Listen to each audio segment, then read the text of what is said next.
Mr. Sir Sports. We recently hit 1,000 subscribers, so thank all you guys for that. If you want to join the family and be entered to win a MacBook Pro and experience all the NFL news that's important that you need to know, hit the subscribe button and hit the notification bell so you're notified when our videos go live. When we hit 10,000 subscribers, we're giving away a MacBook Pro, like I mentioned. So don't forget to hit the subscribe button, hit the notification bell so you don't miss a video.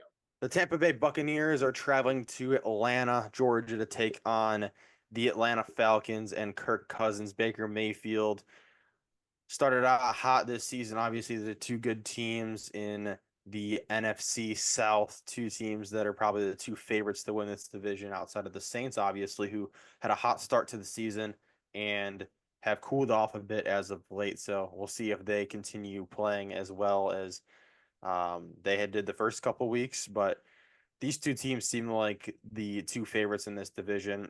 I still think the Bucs are the favorite. I still think the Bucs are the better team, obviously on paper. I think just roster wise, but when you look at this matchup and you look at the two teams' injuries for this game, I think the biggest thing for the Buccaneers when you look at it is Mike Evans was limited in practice, but he should play.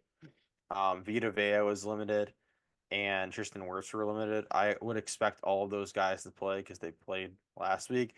But the one guy is Antoine Winfield Jr., who didn't practice still. Probably not going to play on Thursday night. Maybe next week after 10 days rest, he can get in there.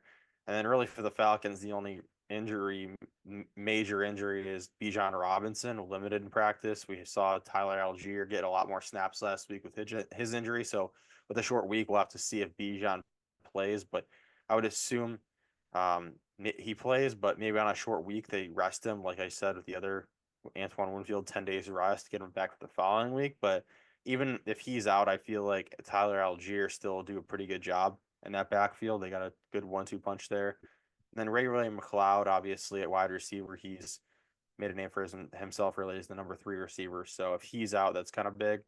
So when I look at this matchup, really, I feel like it comes down to both of these teams have high-powered offenses. One has a really good defense, and one's kind of average. And I think the Falcons is average. I think the Buccaneers have a good defense, and I think they're going to be able to get after Kirk Cousins, who isn't really that mobile after his Achilles injury. And I think the Buccaneers win this game. So what are your thoughts on it, and who do you think gets the win? Yeah, I agree with you. The Bucs are going to win. You even look at some of the 3 wins the Bucs have on the season, and honestly, they're all impressive wins. I mean, they dismantled Washington, who has come alive these last couple games, winning 3 in a row after Washington dismantled them. I mean, they held Jaden Daniels a touchdown pass, who he's lit the world on fire since with great games against Cincinnati and Arizona. You look at them beating a Lions team who knocked them out of the playoffs the year before in a hostile environment in Ford Field.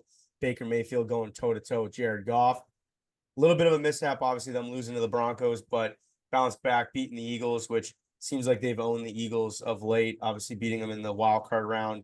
And then this past Sunday, and on a very hot day, said it felt like it was 105.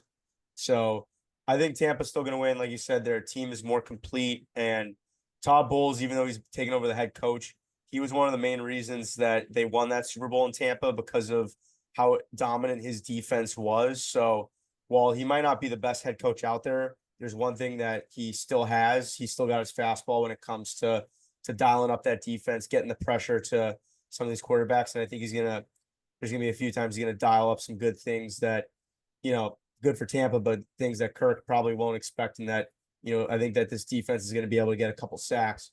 And then, like we said on offense, Baker's rolling. I mean, obviously he caught a stray from Tom Brady, who Baker succeeded down in Tampa about having fun, where Tom dropped that banger that it was stressful not having Super Bowl rings. I thought that it was well played by Tom there. And if you're Baker, I mean, maybe what he said on the podcast he went on, maybe that wasn't totally wrong, but kind of tough to come back from that when Tom's saying, well, we had those expectations and we went out and won a Super Bowl. Where Baker, yeah, they got the nice playoff win, but they really haven't done much. I know it's only, he's only been there like 23 weeks or something like that in the regular season. So I think that the Bucs are going to win this game, going on the road and on a short week. So these are the kind of games as a team you can go, you can win these short week games, and then you kind of love it because then after that you have a mini bye almost. So we're in agreement here. Both have the Bucks.